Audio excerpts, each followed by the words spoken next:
Welcome back to my channel. If you're new here, my name is Peyton. So excited for today's video. I'm going to be reacting to Brett Cooper's video on gentle parenting.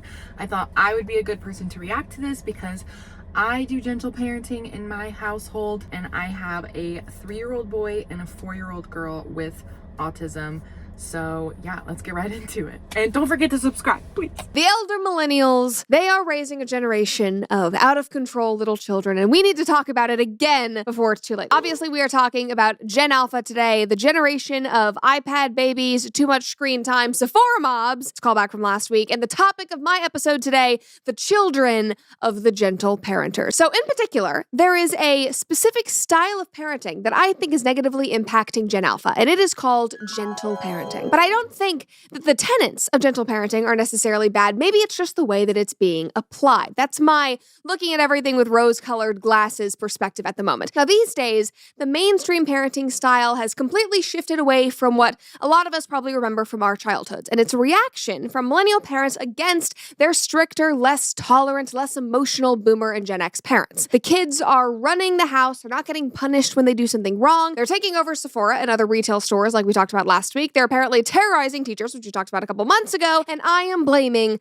the gentle parenting trend. Speaking of teachers, Okay, first comment, I'm not going to say that these things are not happening because they are happening and it's crazy and I'm sure it's super frustrating for people like teachers and coaches and whatnot. Would I just put a whole blame on gentle parenting? No, I'm gonna go right off the bat and say that sounds like either passive parenting or it could also be, it could obviously be a number of things, but I think something that's important to always take into consideration is that when children experience traumatic events, which unfortunately happens a lot today, they act out in ways like that as well. Or, for example, my daughter has autism. People who don't know a lot about autism, especially in toddlers, wouldn't look at her and think that there's anything different about her until she has a meltdown or a reaction or whatever, and you could be like, wow, what a bad parent, and just immediately be like, she's probably whatever. And I'm just like, no, she has lots of sensory issues and problems and things that we're working on, and she's 4. Anyway. Gentle parenting only works on gentle kids. The rest of you are just passive parenting, calling it gentle parenting. And that last line is so good because no parenting style is a one-size-fits-all. And we should all realize when you're actually tailoring it to a more sensitive, quieter child who doesn't need such a heavy hand, or whether you're just taking your hands off the reins and letting your child rule the roost. And I think that is what's happening with a lot of these gentle parenting parents. Okay, next comment. The gentle parenting only works on gentle kids. First of all, I think that's absolutely insane. There's no such thing as like a gentle, quiet, never get in trouble kind of kid. And if you do see a quiet, never get in trouble kind of kid, it is likely out of fear from authoritative type parenting or some type of abuse or trauma or, whatnot. But yeah, no kids are gentle and just listen all the time and only need like these soft-spoken voices. It's not about that whatsoever.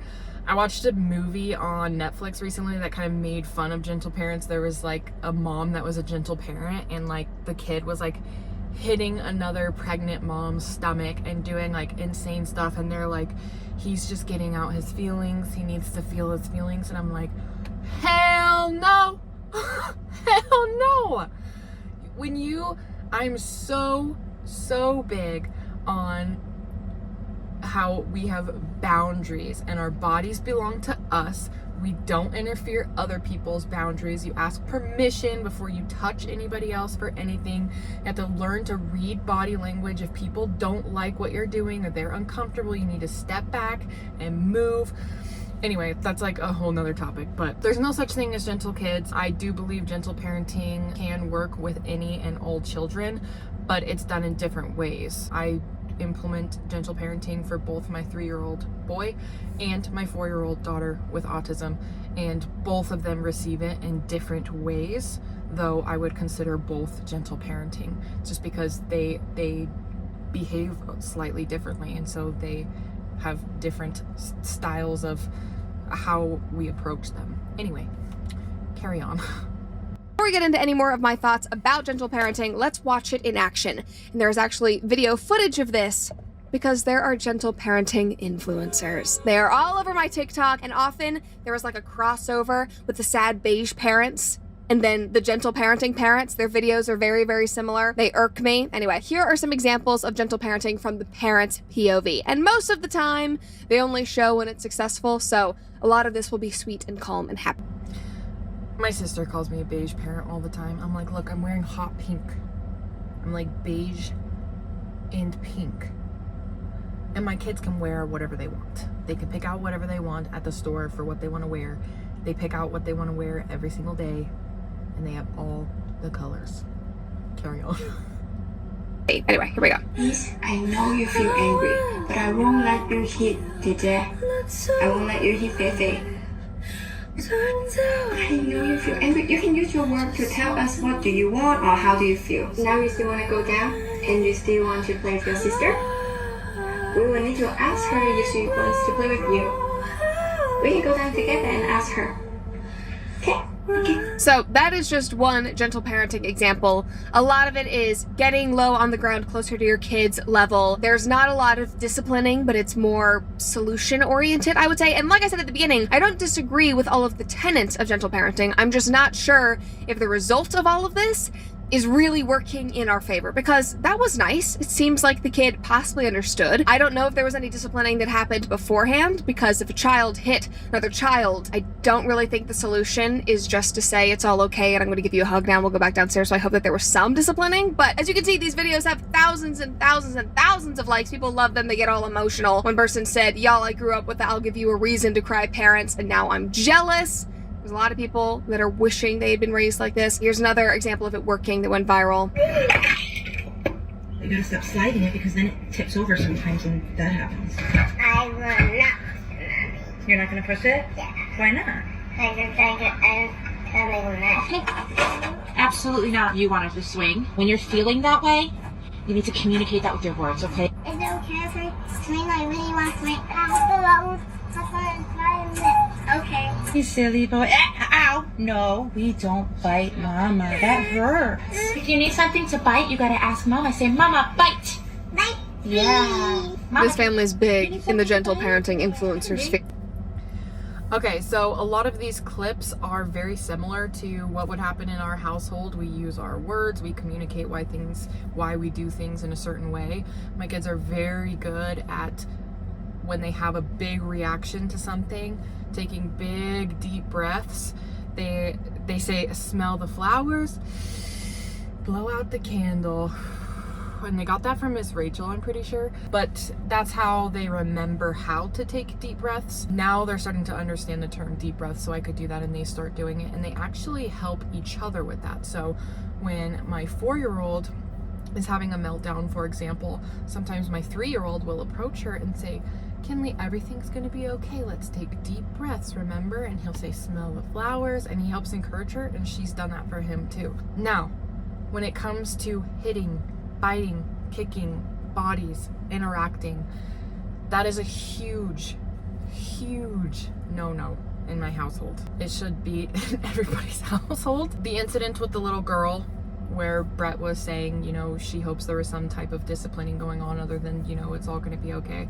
In our household, typically the reaction to a hit or something like that, you know, we typically say the name of the person who initiated the hit pretty like sternly, so they know like it's kind of like a reaction, like Hudson. And then we immediately go to the person who was hit or bitten or injured or whatever the case may be, even if it didn't really seem like it was very hard or that it hurt them. Either way, we immediately go to that person, check them, ask if they're okay. We'll even say, I am so sorry that you just got hurt right now. How can I help you? Mommy's here. Kiss their owies. Like, love on the person who got hit. And the person who did the hitting sees that their hitting and their big reactions are not how you get mom's attention or anyone's attention. I care about the person who just got hurt. I'm gonna go love on them, kiss on them, help them.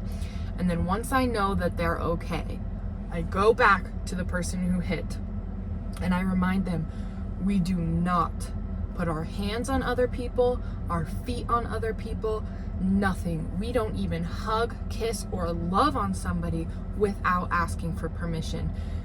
Our bodies are for us. We have boundaries. Do not cross other people's boundaries. If Kinley doesn't want to play with you, if she is anything, if she doesn't want to play with you, she doesn't want to be around you, whatever, that's completely warranted and granted because of what you just did to her. I'm not going to make her share toys with you. I'm not going to do any of those things. Keep your hands to yourself, and then we'll talk about what kind of things he could do next time. Like, if Kinley took one of your toys, that does not mean you hit her. You come to mommy and say, Mommy, Kinley took my toy. I was playing with it first. I will come help you. I will come help you. You don't have to do that. Or I'll say, you can say, Kinley, that was my toy. Can I please have it back? And if she doesn't, come ask mommy. Mommy will help you, whatever the case may be. So yeah, it's about protecting the person who was hurt, and then we kind of go back, see what happened, what led them to do that, explain that it's not okay and what they should do next time. So that was kind of like an overwhelming explanation, but hopefully that makes sense. Excuse me, I need some attention. You need some attention? Yeah. That was me as a kid, though. I would walk in and be like, Mother, I need a hug. I was like a major hugger. And I think then when it translates into teachers not even being able to control their own classrooms because these students are totally out of control, then it's like, obviously, there is no discipline happening at home. So I think these videos paint a very sweet picture about a lot of this. And I think when it comes to like biting something or tipping a cup off of a counter, like that's very easy to talk through. But if you're hitting people and screaming and crying over things in class, it's like, okay, then I think you need to actually have a heavier hand. It reminds me of my mom in a lot of ways because she approached things very vocally. We talked through everything. It wasn't emotional. It was not like I'm going to cater everything to your feelings. But if I was in trouble, she explained why. She didn't yell at me. She didn't just say, no, go sit into a corner. Like I knew why I was in trouble and I knew what I needed to do differently, but I still felt the weight of doing something wrong. With some of these gentle parents, the kids might not be feeling that they're doing anything wrong because obviously the behavior in some of these circumstances is not changing. That was a rant. Somebody commented and said, how beautiful, gentle parenting to stop childhood trauma so no more inner child healing for next generation. You keep using the word. I don't think it means what you think it means. This is why gentle parenting is not the lack of discipline, but is using discipline with respect that children can understand if we explain gently. Now, like I said, even though that looks nice and it might work for some kids and in some households if it is implemented in the right way, the response to these kids out in the world, the response to Gen Alpha has not been positive. And so I do think we need to address that. Just watch this. This is my folder of crying teachers, and they are confused and frightened by the behavior of Gen Alpha. They're saying Gen Alpha is defiant, aggressive, disrespectful, and rude. I saw this video of a girl who taught 5-year-olds ballet, and she said that they were requesting to twerk to Pound Town. And this is true. I volunteered at preschools for years, and I noticed a behavioral shift in that time. I think the millennials raising this generation, who were raised by boomers and Gen X themselves, are trying to overcorrect the way they were raised. Such a good They point. were probably very disciplined and hated it and vowed to never do the same thing to their own kids. And I get it. I was raised by traditional Greek immigrants. I know what strict is. But a child needs structure. And when you allow your kid's behavior to go unchecked and laugh it off as cute or an independent personality, you're setting them up for failure. And don't you dare flood my comments about what if they're neurodivergent. This is about behavioral defects caused by parenting and technology exposure. It's not about that. I also think another important point that she sort of brought up here is laughing it off as if it's cute. This fascination with filming your kids and then posting it on social media for entertainment. It's like instead of actually being hands-on with your children and correcting what's wrong, these parents are just sitting around filming their kids having a major breakdown, blowout tantrum, doing something terrible. And they're like, oh my God, so funny. Go handle your children. You want to talk about trauma? Imagine these kids growing up and realizing that they were laughed at by millions of people. Anyway, again, that's a totally other video, but I think that there is a lot wrong here that explains why Gen Alpha is acting the way that they are. I will say that videos on the internet of kids filming their autistic children having meltdowns and how they solve them, like they would kind of set up a camera and the parent would go in and help, soothe the tantrum, what kind of like mechanisms they use. I remember finding those really helpful for me after my daughter's diagnosis. And I made one video about her diagnosis and the whole process it took to get there. And I'll link that in the cards in the description. But I remember considering, you know, filming some of her stuff like that. And it was like, then when I was in those shoes of being the one to film it, oh, I just felt so sick to my stomach. I was like, how embarrassing would that be for her? I mean, even though right now she doesn't seem to experience embarrassment at all. My 3-year-old definitely does, but she does not. That's still got to be just embarrassing. Like, I don't know. It seemed disrespectful to do that. I would hate if somebody was filming my meltdown and putting it on the internet. If I want to film my own thing and talk about how I got through it, and or like when I talk about my miscarriage story on my channel as well, and I like cry in it and stuff, that is my choice to put that on the internet. That is, I can cut out anything that I feel is embarrassing or too much, and if there's just like a little bit there because, you know, I'm obviously talking about an emotional experience, then that's fine. But yeah, if you watched my last video, I don't agree with putting our kids on the internet in the ways that I used to, like filming their whole birthdays and everything. It just didn't feel right. Anyway. I mean, some people might hate this example, but think about what happens if you get a new puppy and you don't train them. They're gonna be peeing everywhere, they're gonna be chewing up your socks. They grow up into 3-year-old dogs that are absolutely insane and uncontrollable. That is also what happens to children if you don't discipline them. Somebody else said, I'm strict, but in the kindest way possible. I was treated like a prison inmate growing up.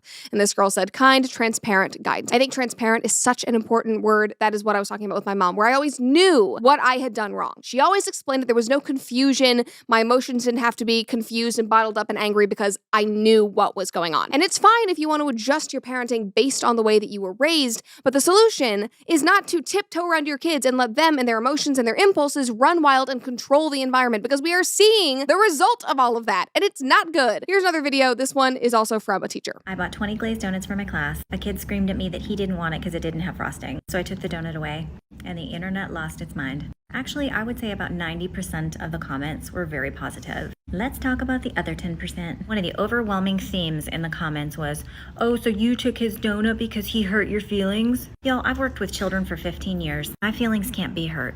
Taking the donut after he screamed that he didn't want it because it didn't have frosting was a natural consequence that made sense. In that moment, what I was teaching him is emotional intelligence, empathy, gratitude. It is our job to teach them that. For all the parents in the comments saying, oh, he's only 5, he's only 5. From birth to 5 years is the biggest brain development window. Also, if they think they shouldn't be teaching their kids this because they're 5, what have you been doing for the last 5 years? Is that why they're running around screaming in Sephora and pulling products out of people's hands? Because you didn't teach them anything from age 0 to 5? It's horrifying, guys. He learned a lesson that day, but what he learned is that he doesn't have to respect adults.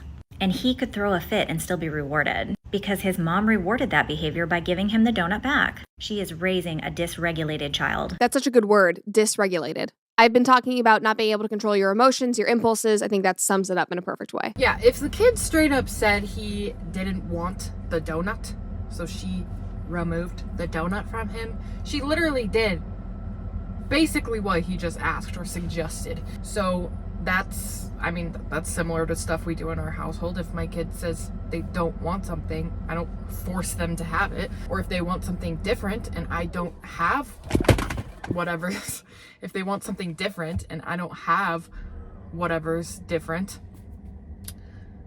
then they're not gonna get it. I'm not gonna say, okay, let me just like go find a donut that has frosting or something. I'm just like, well, we don't have any, this is all we have. If you don't want it, that's fine. We've got other things that you could have. We've got cheese, we've got applesauce, like what do you want? But yeah, I agree with the scenario. I wouldn't mind if that happened with my kid, if my kid freaked out and said they didn't want the donut and so they took the donut from them. I'm sure my kid might have been, you know, embarrassed or upset, or maybe they changed their mind and they did want the donut, but I mean, they're gonna figure out that that's not the way that you react or go about it. For me, that could be age appropriate for a 5-year-old, but at the same time, I think it's something that gentle parenting can teach and correct, because that is not an emotionally appropriate reaction. That's, at least in my household, that kind of behavior wouldn't fly. We would talk about how you would communicate that differently to somebody, and that you need to be grateful for certain things, and that the world doesn't revolve around them. We have these, and if you don't like it, you don't have to have it, and if you want it, then you can have it, but if you're gonna have a huge fit about it, then, I mean, we do the same thing, very similar way with like phones or screens or iPads or whatever. If either of my kids are getting upset, or if they throw the phone or whatever, it gets taken. They don't get to use it anymore. That's the natural consequence to treating my things poorly. If you're going to treat my things poorly, you're not going to be able to use my things. And then later in the day, they ask to use it again. And I'm like, look, I'd really love to give it to you, but earlier you weren't able to process your emotions as well as I know you know how to, or you wouldn't allow me to come help you process them, and you were throwing my things and they can break. So I don't feel very comfortable giving you my things right now, and I'm sorry. And I wouldn't force them to share things that are like special to them with someone else, because I think about it as the same thing. The phone, the iPad, those things are mine. And if I feel like sharing them with them, I can. But if I don't want to share them with them for whatever reason, like I'm nervous they might get broken, I don't have to. And they have that same respect with their things as well. They know that it's kind to share. They know it feels good when people share with them. They know it feels good to share with other people. But some things we have are very special to us, or delicate, or whatever, and we don't want to share them, and that's okay. And that's how I am with my phone or iPad sometimes. So kind of a similar scenario, but yeah, sounds more like the kid knows that if he whines about something, then he'll end up getting what he wants, which is not an aspect of gentle parenting whatsoever, in my personal opinion.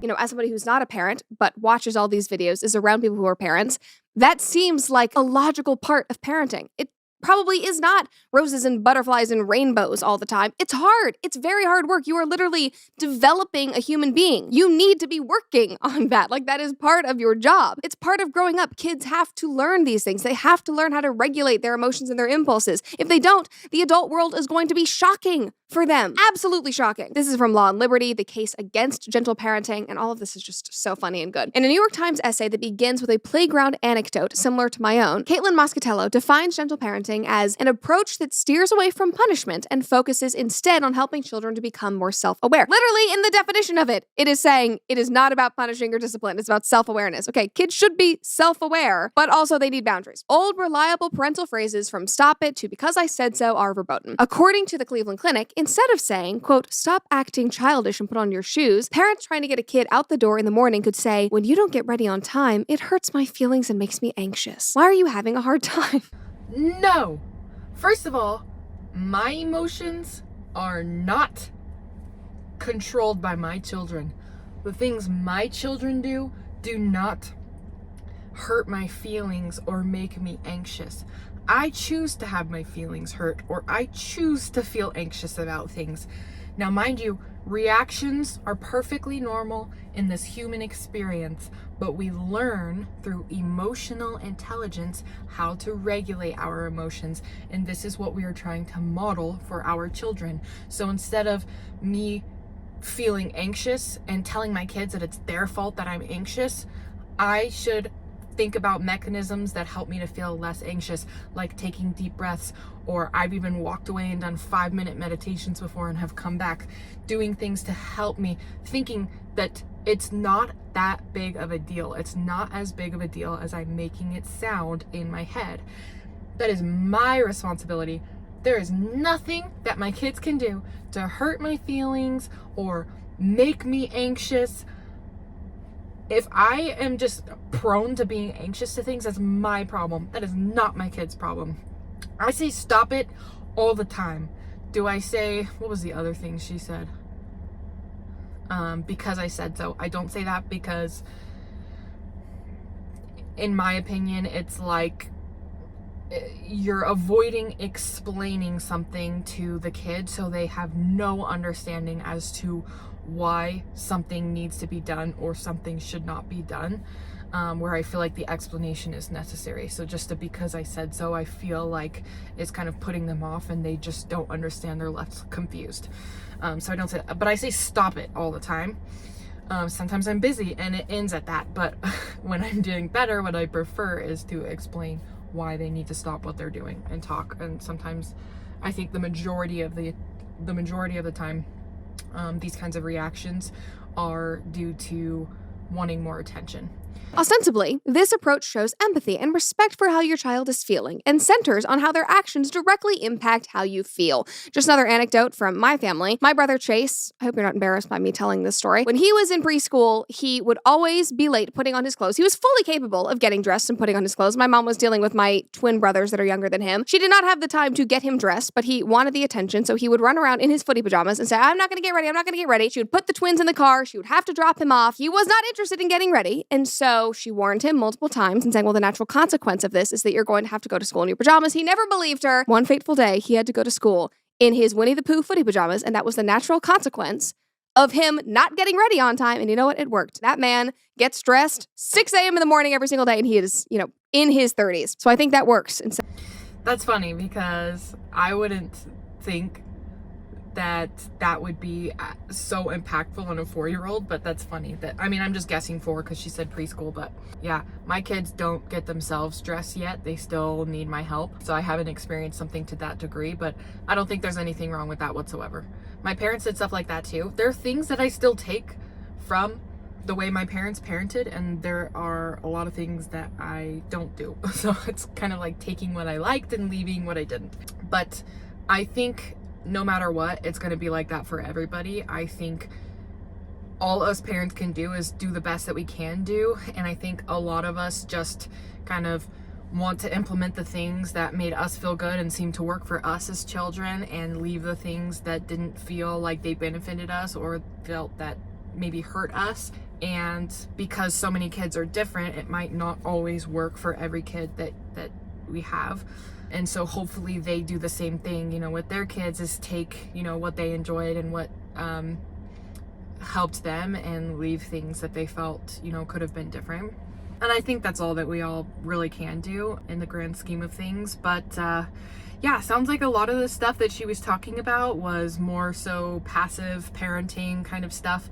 But there was some gentle parenting stuff in there that I completely agreed with, and hopefully I was able to explain a little bit from my side. Hopefully it was helpful in some way or another. If you want me to make more videos about gentle parenting, I totally can. You can leave questions, comments, concerns, whatever, in the comments below, or DM me, or if you know me, you can send me a text. But yeah, I can even look into this more and see what kind of things people are saying against gentle parenting, and share some of my feelings on that. Excuse me. If you enjoyed this video, please give it a thumbs up and subscribe if you're not already. The back end of my YouTube channel says that over 80% of people who view my videos on a consistent basis are not subscribed. So please subscribe. I have a goal of hitting 1,000 subscribers. So if you want to be a part of one of the first 1,000, then hit that button. And thanks so much, and I'll see you in my next video. Bye.